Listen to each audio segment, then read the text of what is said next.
जय हिंद प्यारे साथियों, STC बाय अभिनव चैनल में आपका हार्दिक स्वागत है। जैसा कि हम लोग जानते हैं कि आगामी परीक्षा सर पर है फरवरी में, तो हम इससे संबंधित कुछ ऐसे प्रश्नों की श्रृंखला को लेकर के आते हैं जो आपके 2025 बोर्ड में काफ़ी महत्वपूर्ण हैं और कॉन्सेप्टली बताते हैं, ताकि आप कुछ टाइप के कोई भी क्वेश्चन अगर आते भी हैं तो आप इजीली कर सकें। ठीक है, तो चलते हैं आज की इस वीडियो में, जो कि हम लेकर के आए हैं चैप्टर 1 और लगभग थोड़ा सा चैप्टर 2 का महत्वपूर्ण बहुविकल्पीय प्रश्न, जो आपके निश्चित ही इस टाइप के प्रश्न आपको बोर्ड पेपर में मिलने की पूरी संभावना है। तो देर ना करते हुए आते हैं इस बोर्ड पेपर पे। तो हमारा चलते हैं पहले प्रश्न की तरफ। पहला प्रश्न जो है हम लोगों का, ध्यान से देखेंगे बच्चों। पहला प्रश्न है कि एक है बेरियम क्लोराइड, और बेरियम क्लोराइड अमोनियम सल्फेट से अभिक्रिया करके क्या बना रहा है बेटो? अमोनियम सल्फेट तथा अमोनियम क्लोराइड, बेरियम सल्फेट और बेरियम अमोनियम क्लोराइड बना रहा है। यह अभिक्रिया निम्नलिखित में से किस प्रकार की, मतलब हमको ये बताना है कि यह अभिक्रिया का प्रकार कैसा है। तो प्यारे साथियों, जैसे कि हम जानते हैं कि चैप्टर 1 में मोस्ट इंपॉर्टेंट 6 से 7 अभिक्रिया है, जो कि उसको हम अगले वीडियो में आपको प्रोवाइड करा देंगे। उससे पहले इसके बारे में यहाँ पे हम सीखते हैं। तो हमने क्या देखा कि बेरियम क्लोराइड का जो सूत्र होता है बच्चों, BaCl2 और प्लस अमोनियम सल्फेट। तो अमोनियम सल्फेट NH4 का होल ट्वाइज और SO4 अमोनियम सल्फेट से अभिक्रिया को मोटे तीर द्वारा दर्शाते हैं, पता ही है। अभिक्रिया करके बेरियम सल्फेट यानी BaSO4 और प्लस अमोनियम क्लोराइड का सूत्र होता है प्यारे बच्चों NH4Cl। 2 से यहाँ पे मल्टीपल कर देना, इधर 2 क्लोरीन और 2 अमोनियम सल्फेट था, ये हमारा हो जाएगा बराबर। तो हमने क्या देखा कि इसका वाला क्लोरीन अमोनियम के साथ चला गया और सल्फेट वाला जो सल्फेट था वो बेरियम के साथ आ गया। मतलब यहाँ पे हमने क्या देखा, यहाँ पे आयनों का आदान प्रदान हो रहा है। तो प्यारे बच्चों की ऐसी अभिक्रिया जिसमें आयनों का आदान प्रदान हो, समझ आया, जिसमें आयनों का आदान प्रदान हो, तो ऐसी अभिक्रिया को हम द्विविस्थापन अभिक्रिया या अंग्रेजी में इसको हम डबल डिस्प्लेसमेंट रिएक्शन कहते हैं। तो यहाँ पे हम देखेंगे, इसमें ऑप्शन है ये रहा ऑप्शन नंबर 4, द्विविस्थापन अभिक्रिया। आई होप ये क्वेश्चन आपको अच्छे से समझ में आया होगा। तो इतना ध्यान में रखना है, इसमें कौन सा कॉन्सेप्ट लगाना है कि ऐसी रासायनिक अभिक्रिया जिनमें आयनों का आदान प्रदान हो, मतलब एक दूसरे के आयन एक दूसरे से क्या हो, ट्रांसफर हो, इसके पास आ जाए और ये उसके पास आ जाए, तो ऐसी अभिक्रिया को हम क्या बोलते हैं प्यारे बच्चों? द्विविस्थापन अभिक्रिया बोलते हैं। चलते हैं अगले प्रश्न की तरफ। अगला प्रश्न हमारा है, इसमें कह रहा है कि रासायनिक अभिक्रिया कॉपर सल्फेट और फिर आयरन अभिक्रिया करके आयरन सल्फेट और कॉपर बनाते हैं। तो हम यहाँ पे क्या देख रहे हैं कि ये, वैसे भी आपको मैं बता दूं कि आयरन जो है वो कॉपर से ज्यादा रिएक्टिव है, यानी क्रियाशील है, सक्रिय है, एक्टिव है। तो यहाँ पे क्या कर रहा है आयरन ये यहाँ पे कर रहा है कि ये कॉपर को उसके विलयन से निकाल रहा है। कॉपर को इसके विलयन से क्या कर रहा है? निकाल कर सल्फेट के विलयन से कॉपर को हटा रहा है, और हटाने के बाद इसकी जगह स्वयं ले रहा है। हटाने के बाद इसकी जगह इसमें क्या कर रहा है? स्वयं ले रहा है। इसका मतलब क्या हुआ कि जहां पे कॉपर था, रिएक्शन के बाद वहां पे आयरन हो गया, और जहां आयरन था वहां पे क्या हो गया? कॉपर को निकाल करके फेंक दिया। इसका मूलतः कॉन्सेप्ट समझो कि ऐसी रासायनिक अभिक्रिया जिसमें अधिक क्रियाशील यौगिक कम क्रियाशील यौगिक को उसके विलयन से निकाल कर उसकी जगह स्वयं ले लेता है, निकाल कर यानी विस्थापित कर उसकी जगह स्वयं ले लेता है, तो ऐसी रासायनिक अभिक्रिया को हम बताओ क्या कहेंगे? विस्थापन अभिक्रिया कहते हैं। क्या कहते हैं प्यारे बच्चों? विस्थापन अभिक्रिया। इसको अंग्रेजी में क्या कहेंगे? Displacement reaction. अच्छे से समझ में आ रहा है? चलिए लाइक करते चलेंगे, कमेंट भी करते रहिए आप भी खुद ऑप्शन पे। चलिए अगला टॉपिक है हमारे पास, ये रहा, जिसको हम क्या कहते हैं, ये थोड़ा सा इसको मॉडिफाई कर ले, थोड़ा सा इसमें कोई त्रुटि थी और ये बना। तो हम यहाँ पे क्या देख रहे हैं कि कैल्शियम कार्बोनेट जो कि एक ठोस था, इसको हीट कर दिया गया या इसको ऐसे तेल कर दिया गया, कुछ भी बताते हैं, जिसमें भौतिक कारक लगा दिए गए। तो हम इससे रिएक्शन के बाद हम देख रहे हैं कि ये अपने अवयवी कण कैल्शियम ऑक्साइड और साथ ही साथ कार्बन डाइऑक्साइड में ये टूट गए। तो प्यारे बच्चों, आपको भी पता होगा, बताया भी गया होगा कि जब भी कोई यौगिक किसी बाह्य भौतिक कारकों के प्रभाव से अपने अवयवी कणों में टूट जाता है, अपने अवयवी कणों में टूट जाता है, तो ऐसे रासायनिक अपक्रिया को हम क्या कहते हैं? वियोजन अपक्रिया, या इसको हम अपघटन अपक्रिया कहते हैं। और वियोजन को ही हम क्या कहेंगे? अपघटन। तो इसका ऑप्शन तो ये बिल्कुल क्लियर हो गया। तो इसको हम एक नाम और जानते हैं, इसका नाम क्या कर सकते हो? वियोजन अपक्रिया। तो वियोजन अपक्रिया भी बहुत ही इंपॉर्टेंट है। और वियोजन कितने प्रकार का होता है? वियोजन होता है पहला नंबर ऊष्मीय वियोजन, जो हीट के द्वारा हो, ऊष्मीय वियोजन, ये पूछा जाता है बच्चों पेपर में। दूसरा है विद्युत वियोजन, ऊष्मीय वियोजन या विद्युत वियोजन। और तीसरा है, ये 3 प्रकार का होता है।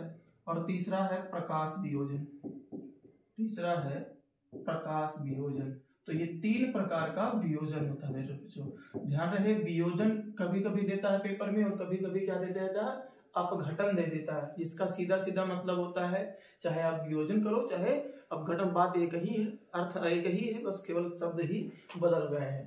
तो ये भी अच्छे से क्लियर हो गया होगा। इसमें विस्थापन दिया, तो विस्थापन आपको पता है, विस्थापन अभी मैंने इससे पहले क्वेश्चन में बताया।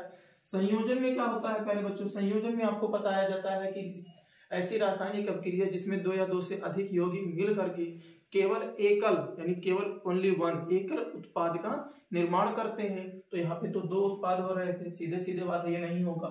डबल डिस्प्लेसमेंट, आयन का इंटरचेंज नहीं हो रहा है, ये भी नहीं होगा। विस्थापन नहीं है ना। उसके बाद में तो ये है क्या? सीधा ऑप्शन बचा अपघटन अपक्रिया। चलिए आगे देखते हैं। अगला क्वेश्चन असर्शन एंड रीजन से संबंधित है। तो असर्शन एंड रीजन वाले संबंध क्वेश्चन, जो कारण और कथन वाले क्वेश्चन होते हैं प्यारे बच्चों, जैसे कि हम लोग देखते हैं कि जितने भी कॉम्पिटिटिव एग्जाम्स होते हैं इसमें इस टाइप के क्वेश्चनों की भरमार आने लगी है।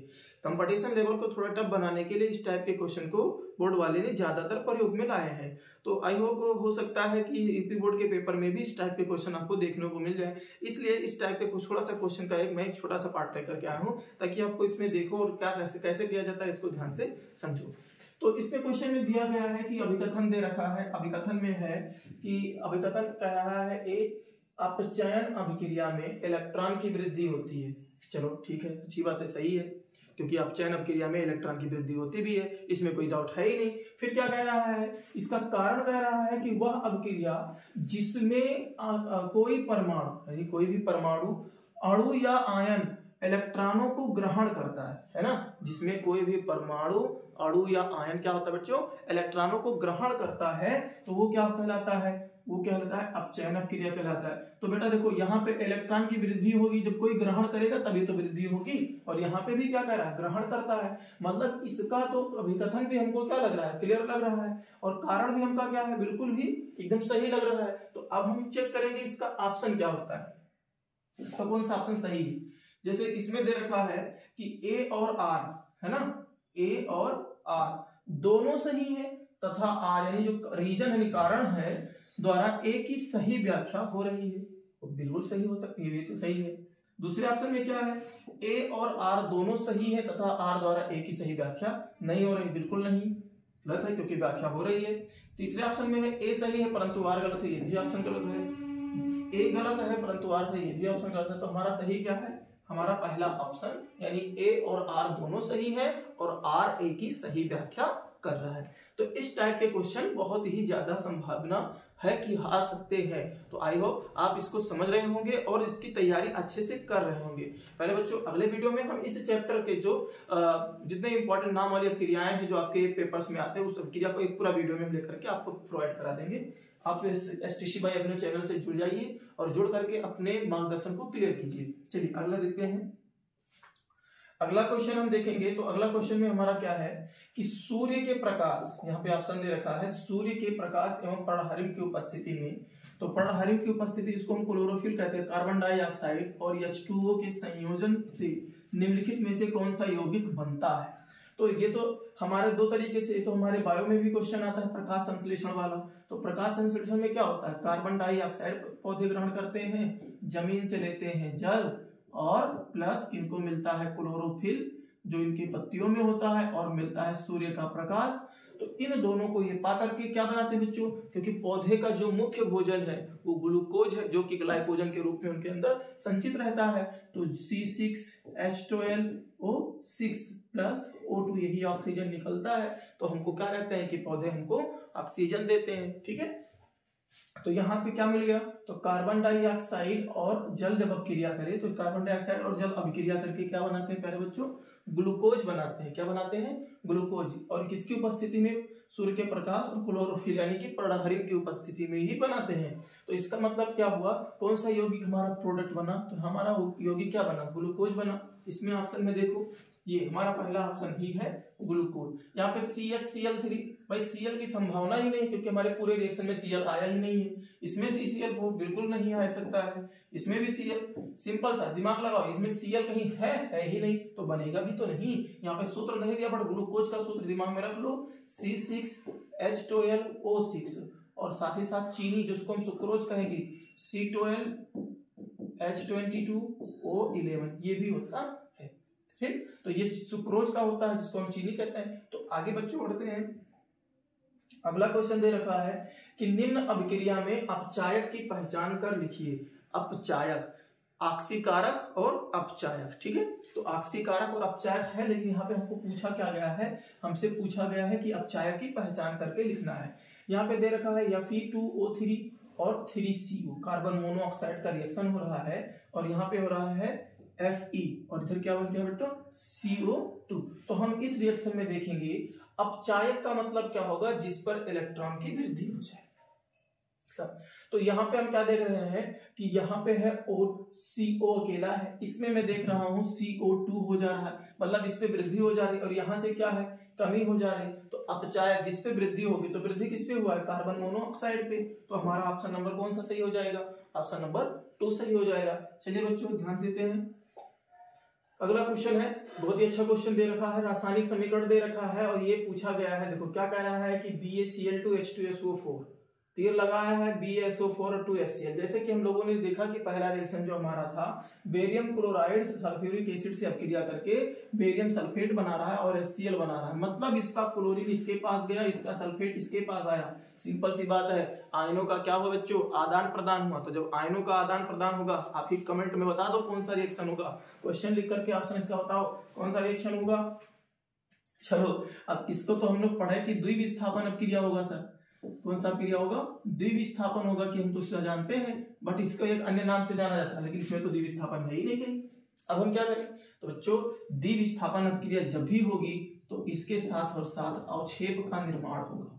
किसका निर्माण होगा, अवक्षेप का निर्माण होगा। इसीलिए इस अभिक्रिया को हम अवक्षेपण अपक्रिया के नाम से भी जानते हैं। इसको दिमाग में रख लीजिएगा, क्योंकि इस टाइप के क्वेश्चन जरूर पूछ सकता है वो बच्चों को परेशान करने के लिए।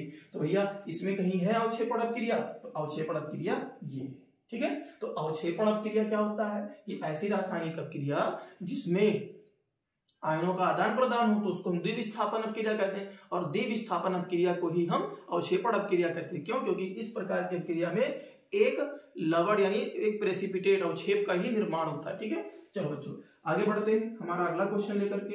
हमारा अगला क्वेश्चन है जिंक और कॉपर सल्फेट। जिंक और कॉपर सल्फेट अपक्रिया करता है, तो यहाँ पे जिंक सल्फेट बनता है, और कॉपर। तो यहाँ पे क्या कर रहा है, जिंक हम देख रहे हैं कि कॉपर से रिएक्ट किया, और कॉपर को हटाकर उसकी जगह खुद ले रहा है। यहाँ पे दिख रहा है बच्चों, जिंक ने क्या किया, कॉपर को हटा करके उसकी जगह स्वयं ले ली। बताओ इसका कॉन्सेप्ट आपको बता चुका हूं, कौन सा रिएक्शन होगा, रासायनिक अपक्रिया किस प्रकार की है, इसमें वही पूछा है। बताओ संयोजन तो बिल्कुल नहीं है, विस्थापन, द्विविस्थापन और वियोजन, इसमें से कौन सा ऑप्शन होगा सही। तो आपके सामने क्या रखा है, जैसे जब कम कोई भी यौगिक कम क्रियाशील को उसके यौगिक से क्या करता है, निकालता और उसकी जगह स्वयं ले लेता, तो कौन सी क्रिया होता है प्यारे बच्चों, विस्थापन क्रिया होता है। डबल डिस्प्लेसमेंट इससे पहले वाला था, इसमें तो है नहीं, तो ये दोनों नहीं होंगे। हमारा ऑप्शन नंबर कौन सा सही होगा, विस्थापन क्रिया। आई होप अच्छे से आपको कॉन्सेप्ट समझ में आ रहा होगा। चलिए अगले क्वेश्चन की तरफ चलते हैं। अगला क्वेश्चन है बच्चों लोह चूर्ण पर। लोह चूर्ण का मतलब लोहे के चूने, लोहे का बुरादा जिसको हम कहते हैं, लोहे के महीने टुकड़े पर तनु हाइड्रोक्लोरिक अम्ल, तो लोह जोड़ यानी Fe, और इस पर हम क्या प्रवाहित कर रहे हैं HCl अम्ल डालने से क्या होता है, सही उत्तर पर निशान लगाइए। तो प्यारे बच्चों हाइड्रोजन है और आयरन है, तो हाइड्रोजन एक प्रकार का एसिड है, ये एसिड है, और जब भी कोई अपने से क्रियाशील धातु से रिएक्शन करता है तो रिएक्शन करने के बाद में हाइड्रोजन मुक्त हो जाता है और यहाँ पे FeCl2 और प्लस हाइड्रोजन गैस बन जाता है। तो इस टाइप के रिएक्शन में हमको ये बताना है कि क्या होता है, सही उत्तर पर निशान लगाइए। ये कह रहा है हाइड्रोजन गैस व आयरन क्लोराइड बनता है। दूसरा ऑप्शन है क्लोरीन गैस एवं आयरन हाइड्रोक्साइड बनता है। कोई अपचर्या नहीं होती है, आयरन लवण व जल बनता है। तो ना तो ये बनता है, ना तो ये बनता है, और ना ही ये बनता है। क्या बनता है प्यारे बच्चों, FeCl2 आयरन क्लोराइड और हाइड्रोजन गैस बनता है। तो हमारा ऑप्शन नंबर क्या सही है, ए सही है। समझ में आ रहा होगा, ठीक है। आप कमेंट करते चलिए, ठीक है, और इसको शेयर कीजिएगा वीडियो को, ताकि आपके हित मित्र को भी इस प्रकार के वीडियो में इंटरेस्ट हो और उसको समझे, कोई कॉन्सेप्ट छूटने ना पाए, क्योंकि पेपर बहुत ही नजदीक आ गया है।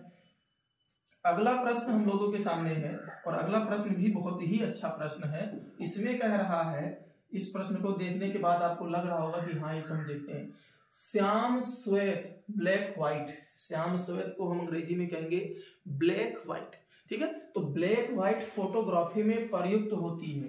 तो यहाँ पे ऑप्शन में दे रखा है AgCl, PbNO3 का वोल्टवाइज, FeSO4 और कैल्शियम कार्बोनेट, इसको हम कहेंगे calcium carbonate, ferrous sulphate, lead nitrate and silver chloride. तो बेटा ध्यान रहे, इस प्रकार के क्वेश्चन ये तो पूछा ही है बोर्ड ने, और साथ ही साथ इस टाइप का क्वेश्चन UPSSC पेट में भी पूछा गया। इस प्रकार का क्वेश्चन कोई भी कॉम्पिटिटिव एग्जाम हो तो जरूर पूछा जाता है। इसका एकदम राइट आंसर है सिल्वर क्लोराइड। क्या प्रयोग होता है, सिल्वर क्लोराइड का प्रयोग फोटोग्राफी का देता, तब भी यही होता। यहाँ पे श्याम श्वेत इसको और क्लियरिफिकेट कर दिया है। तो श्याम श्वेत फोटोग्राफी में कौन सा प्रयुक्त होता है, सिल्वर क्लोराइड। इसका नाम क्या है बच्चों, सिल्वर क्लोराइड, सिल्वर क्लोराइड। तो इस चीज को आप अच्छे से समझ रहे होंगे। चलिए अगले क्वेश्चन पे चलते हैं। अगला क्वेश्चन है हमारा कि कार्बन को वायु में जलाने पर, ऑप्शन दे रखा है कि कार्बन को वायु में जलाने पर कार्बन डाइऑक्साइड का गैस बनना उदाहरण है। तो पहले हम इस रिएक्शन को चेक करते हैं।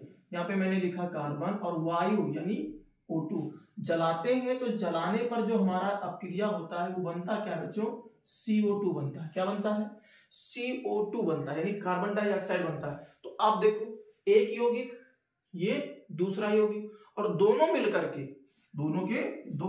के केवल एक प्रोडक्ट बनाए कि नहीं बनाए, केवल कितना बनाए बच्चों, एक प्रोडक्ट बनाए। तो मैं आपको इसके बारे में पहले भी बता चुका हूं कि जब दो या दो से अधिक यौगिक क्रिया करके केवल एक उत्पाद बनाते हैं, केवल और केवल एक उत्पाद बनाते हैं, तो ऐसी अपक्रिया को हम क्या कहते हैं प्यारे बच्चों, संयोजन अपक्रिया। और इसको एक अन्य नाम जिसको हम कहते हैं योगात्मक अपक्रिया, योगात्मक अपक्रिया। दो टाइप का इसका नाम होता है बच्चों, संयोजन अपक्रिया या इसको हम क्या कहेंगे, योगात्मक अपक्रिया। इसका ये राइट आंसर होगा।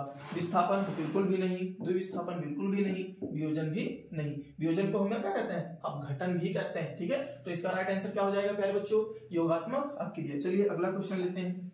अगला क्वेश्चन देता है, लिखा है लेड नाइट्रेट का रासायनिक सूत्र है। तो लेड नाइट्रेट का रासायनिक सूत्र है। इस टाइप के क्वेश्चन तो एक ना दो क्वेश्चन आएंगे ही। तो लेड नाइट्रेट का सूत्र Pb, इस पर आयन होता है 2+, नाइट्रेट NO3। अब NO3 पर होता है -1, ठीक है। अब इसका जब हम रिएक्ट करते हैं तो क्या होता है, लेड नाइट्रेट का, तो ये इसका मल्टीपल, और ये इधर इसके वाले आयन से इसका और इसके वाले आयन से इसका। तो यहाँ पे मल्टीपल में क्या आता है, Pb, क्या आता है बच्चों, Pb और NO3 का होल ट्वाइस, PbNO3 का होल। देखो Pb1 जा Pb और NO3 का यहाँ से 2 से कर रहे हो ना, तो यहाँ पे होल ट्वाइस। तो हमने क्या देखा, लेड नाइट्रेट पूछा था, तो लेड नाइट्रेट का नाइट्रेट ये और ये, तो यहाँ पे पूछा गया कि इसका सूत्र क्या होता है, तो PbNO3 नहीं, क्योंकि 2 आ रहा है। PbNO3 का होल ट्वाइस, बिल्कुल राइट आंसर, ये हमारा ऑप्शन नंबर 2 सही हो जाएगा, ठीक है। NO2 दिया है, NO2 नहीं, हमारा क्या हो जाएगा, लेड नाइट्रेट का ये हो जाएगा PbNO3 का होल ट्वाइस। चलिए अगले क्वेश्चन पे चलते हैं। अगला क्वेश्चन है, क्षारीय विलयन में फिनोल्फथेलीन सूचक का रंग होता है। फिनोल्फथेलीन एक प्रकार का बेटा अम्ल क्षार सूचक है।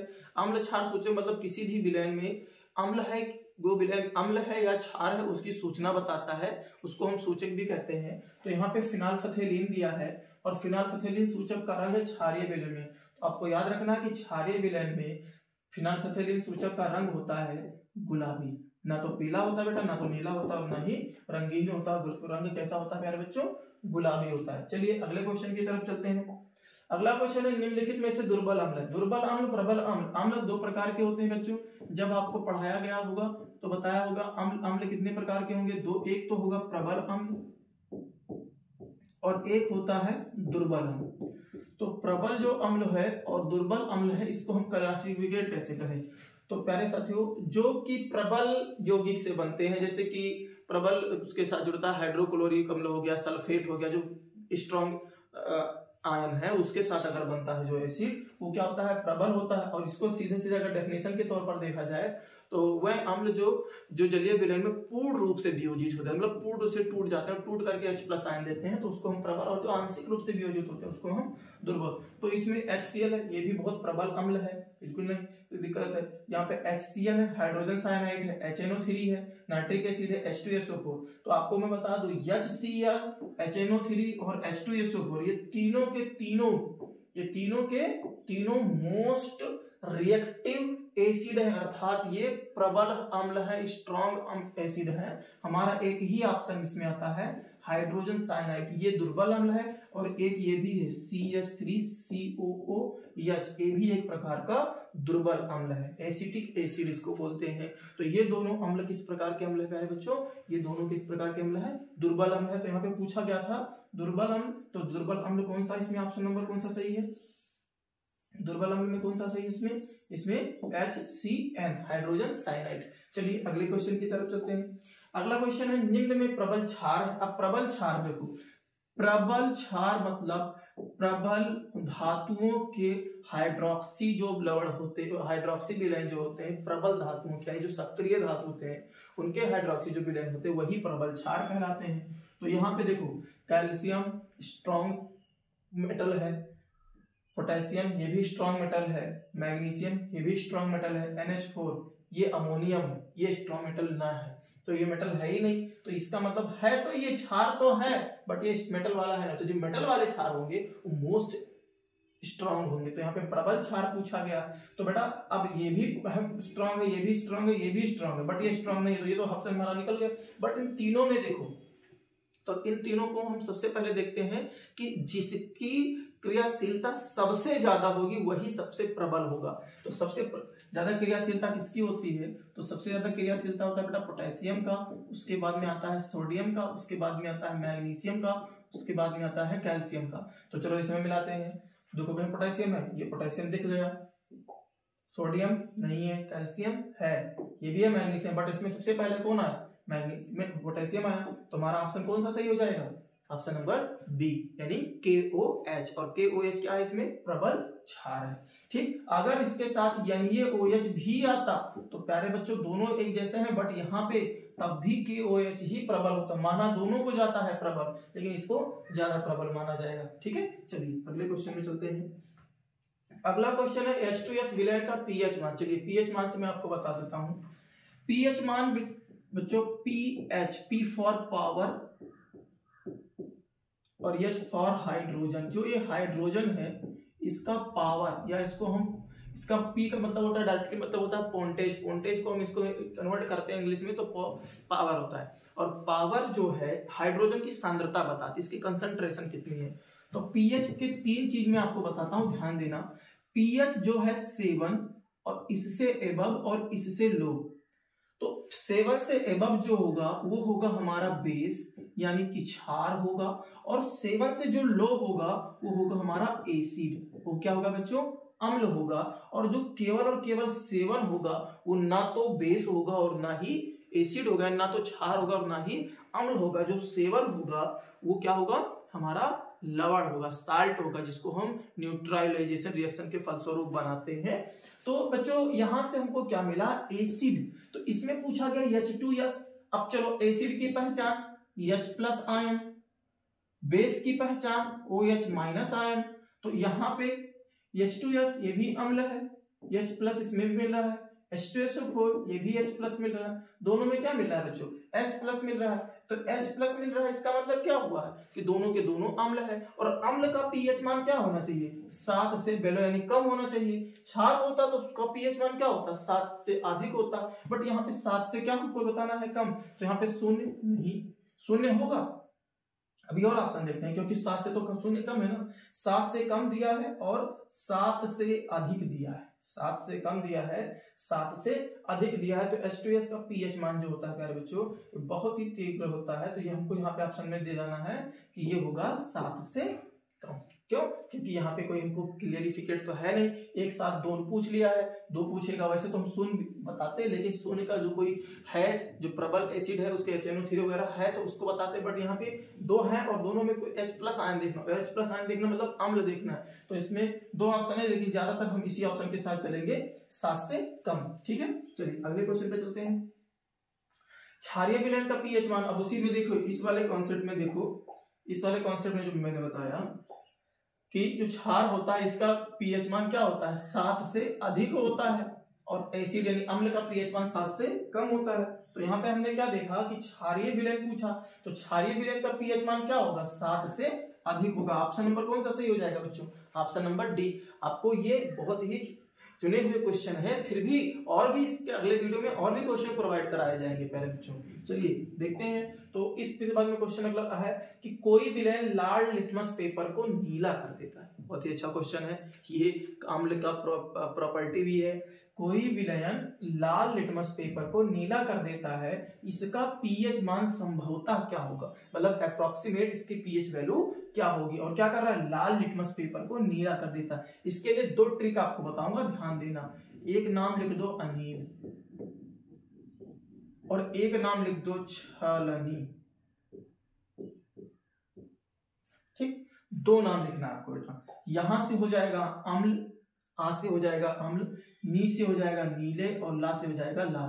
तो अम्ल नीले लिटमस पेपर को लाल कर देता है। कौन कर देता है बच्चों, अम्ल नीले लिटमस पेपर को लाल कर देता है। मतलब यहां से क्या आ जाएगा, अम्ल नीले लिटमस पेपर को, नीले लिटमस पेपर को क्या करेगा बच्चों, लाल कर देता है। और यहां से छा से आ जाता है क्षार, ला से आएगा लाल लिटमस पेपर और नीचे आ जाएगा नीला। तो ये ट्रिक है ताकि आपका माइंड डिस्ट्रैक्ट ना हो, और इस दोनों शब्द से हम इसकी प्रॉपर्टी को तैयार कर सकते हैं। यानी अम्ल नीले लिटमस पेपर को लाल करता है और क्षार लाल लिटमस पेपर को क्या करता है बच्चों, नीला करता है। अब चलो क्वेश्चन की तरफ देखते हैं। लाल लिटमस पेपर को नीला कर रहा है, अब लाल लिटमस पेपर, ये नीले लिटमस पेपर को लाल कर रहा है अम्ल, तो ये तो होगा नहीं।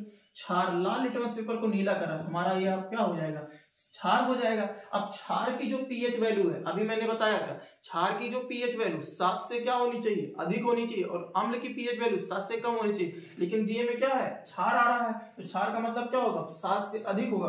तो ये भी 7 से कम है, ये भी 7 से कम है, ना तो ये होगा ना तो ये होगा, ये भी 7 से कम है। हमारा ऑप्शन में क्या सही हो जाएगा, ऑप्शन नंबर डी, ये 7 से क्या बच्चों, अधिक है। तो आई होप ये सारे क्वेश्चन आपको क्लियरली समझ में आ रहे होंगे। चलिए अगला क्वेश्चन है। अगला क्वेश्चन आप लोगों का में है, अगला क्वेश्चन है ही नहीं, तो इतना ही था। चलिए फिर हम लोग मिलते हैं अगले वीडियो में और भी इंपॉर्टेंट प्रश्नों को लेकर के, जो कि एमसीक्यू से रिलेटेड होंगे, सब्जेक्टिव भी क्वेश्चन होंगे जो कि 2025 बोर्ड के लिए काफी इंपॉर्टेंट होंगे।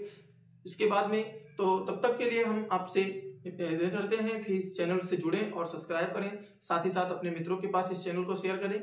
चलिए मिलते हैं अगले वीडियो में, तब तक के लिए धन्यवाद, जय हिंद।